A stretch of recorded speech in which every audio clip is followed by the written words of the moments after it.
មកមើលពីរបៀបកាត់ម៉ូតកអាវមួយនេះទាំងអស់គ្នាបងប្អូនម៉ូតនេះផងដែរគឺជាការសំណូមពររបស់បងប្អូនស្រីសុកហុយចា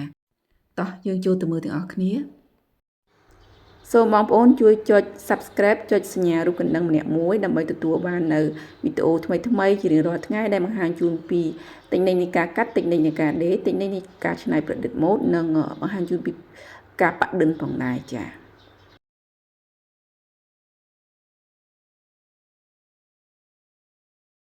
ឥឡូវយើងចូលមកមើលពីរបៀបកាត់ម៉ូតកអាវមួយនេះទាំងអស់គ្នាដោយជាដំបូងយើងធ្វើការចូលសរទេសទ្រូងចាពីនេះមកនេះគឺប្រវែង6សង់ទីម៉ែត្រសរទេសទ្រូងរបស់យើងគឺ6សង់ទីម៉ែត្រណាពីលើដល់ក្រោមគឺ6សង់ទីម៉ែត្រដូចគ្នាតោះមកយើងធ្វើការគូបន្ទាត់ត្រង់ជាងមួយមកគឺ6សង់ទីម៉ែត្រអត់មានសរទេសលើទេណាបងប្អូនដោយសារអានេះគឺរូតក្រោយទេខាងមុខគឺបឆោតទេចាអត់មានបិទលើទេចាអញ្ចឹងយើងចូលទៅសរទេសទ្រូងទៅរួចហើយបន្ទាប់មកយើងចូលកមុខរបស់យើងគឺយើងចូលពីបន្ទាត់សរទេសទ្រូងនេះទៅមុខ6សង់ទីម៉ែត្រចាគឺត្រឹមនេះ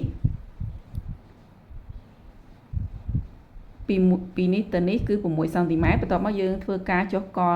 ពីបន្ទាត់លើនេះមកក្រោម7សង់ទីម៉ែត្រចាពីបន្ទាត់លើនេះមកខាងក្រោមនេះគឺ7សង់ទីម៉ែត្របន្ទាប់មកយើងធ្វើការគូសវាភ្ជាប់មកចាដល់យើងបកោងវាតិចតិចជិះមកចាហើយយើងចុចបៀតត្រេកោងមកមុខតែម្ដងចាបែបហ្នឹងបងប្អូនចាហើយកន្លែងហក់ស្មានេះគឺហក់1លេខកន្លះណានេះចុះស្មានេះចុះស្មាមិនមែនហក់ស្មាបងប្អូនចាចុះពីបន្ទាត់ត្រង់នេះចូលមកក្រោមនេះគឺ1លេខកន្លះ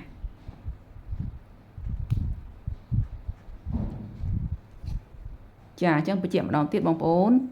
កមុខរបស់យើងគឺយើងចូលពីបន្ទាត់ទ្រូងនេះមក6សង់ទីម៉ែត្រចុះក7សង់ទីម៉ែត្រហើយយើងចូលសរទេសទ្រូង6សង់ទីម៉ែត្រចាអញ្ចឹងយើងទៅមើលការចូលកចុះកផ្ទាំងក្រោយវិញម្ដងចាឥឡូវយើងមកមើលពីរបៀបនៃការចូលកនិងចុះកសម្រាប់ផ្ទាំងខាងក្រោយវិញម្ដងចាសម្រាប់ក្បួនអាវមួយនេះគឺកក្រោយគឺអត់មានចូលដូចក្បួនអាវផ្សេងទេបងប្អូនណាចា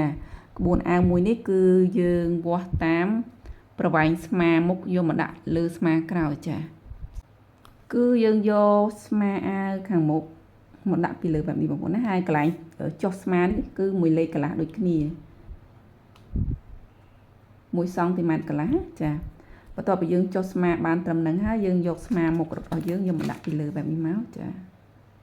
ឬក៏វាស់មកក៏បានដែរចានេះយើងដាក់ពីលើមកស្មាមុខយើងត្រឹមណាគឺស្មាក្រោយយើងត្រឹមហ្នឹងចាចូលស្មាក្រោយយើងត្រឹមហ្នឹងដូចគ្នាចាអញ្ចឹងសល់ប្រវែងនេះ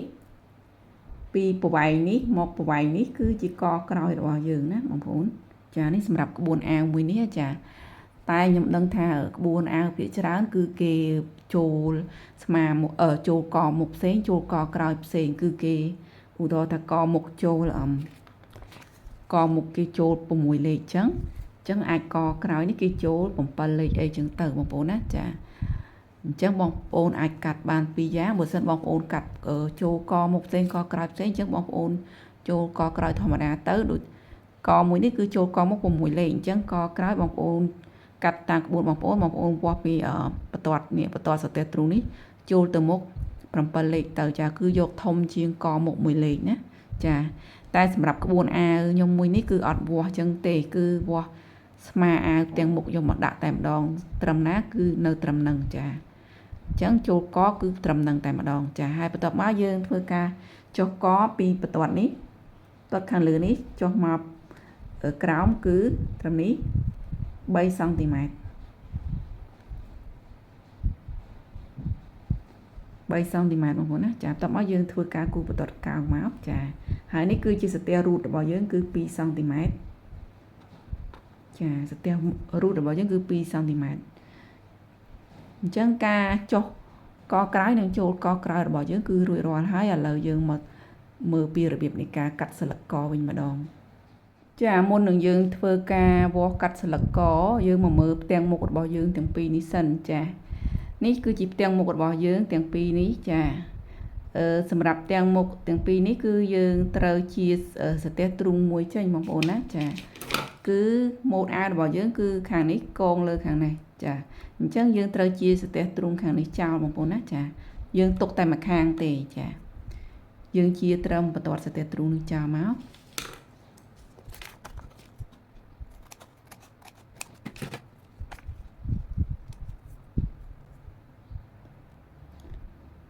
តបមកពេលដែលយើងផ្គុំគឺយើងដាក់បែបនេះបងប្អូនណាចាគឺដាក់បន្ទាត់សរទេសទ្រូងនេះឲ្យត្រូវលើសរទេសទ្រូងនេះ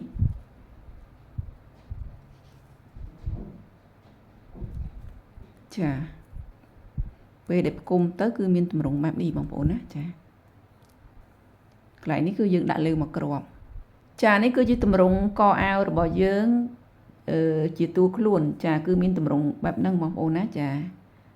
គឺខាងក្រោមយើងកាត់សរទេសទ្រូងចោល6លេខហ្នឹងហើយយើងទុកតែខាងលើនេះទេសរទេសទ្រូង6លេខណាចាហើយយើងដេរសកត់គ្នាបែបនេះមកកន្លែងនេះគឺដាក់លើបឆោតមកគ្រាប់ចាបន្ទាប់ពីយើងធ្វើការភ្ជាប់ស្មាអាវរបស់យើងរួចហើយចាយើងធ្វើការវាស់ប្រវែងករបស់យើងមកចាជុំវិញកនេះយើងវាស់ពីចំណុចនេះមករហូតមកដល់ចុងនេះចាតាមមានប្រវែងប៉ុណ្ណាបន្ទាប់មកយើងធ្វើការកាត់ស្លឹកកអាវរបស់យើងបានហើយចានេះគឺជាទម្រង់ស្លឹកកអាវរបស់យើងដែលមានទទឹង11សង់ទីម៉ែត្រហើយបណ្ដោយគឺ52សង់ទីម៉ែត្រចាបន្ទាប់មកយើងធ្វើការបត់ពុំស្លឹកករបស់យើងជាពីរបែបនេះមក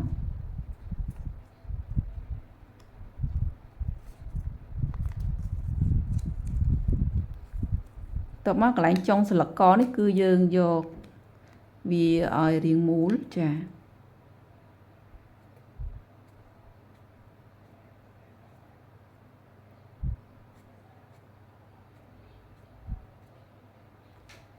យកវារាងមូលបែបនេះតបមកយើងធ្វើការកាត់មកចានេះគឺជាទម្រង់ស្លឹកកអាវរបស់យើងគឺមានទម្រង់បែបហ្នឹងបងប្អូនណាចាហើយចំពោះបណ្ដោយនេះបងប្អូនត្រូវវាស់តួកតួអាវបងប្អូនជាក់ស្ដែងចាឃើញប៉ុណ្ណាបងប្អូនកាត់ប៉ុណ្្នឹងទៅហើយសម្រាប់ទទឹងគឺយក11សង់ទីម៉ែត្រចា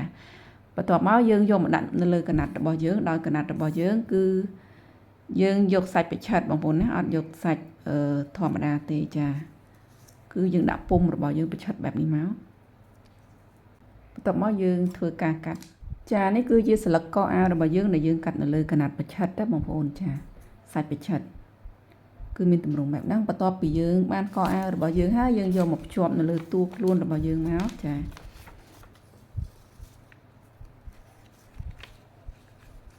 យើងធ្វើការដេរភ្ជាប់ជាមួយនឹង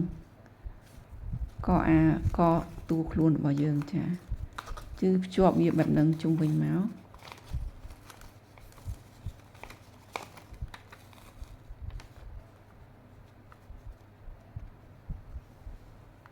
ចាគឺបែបហ្នឹងបងប្អូនណាចានេះគឺជាម៉ូតកអាវដែលយើងបានដំឡើងហើយបងប្អូនណាគឺមានទម្រង់បែបហ្នឹងនេះគឺកខាងមុខហើយនេះគឺជាកខាងក្រោយចា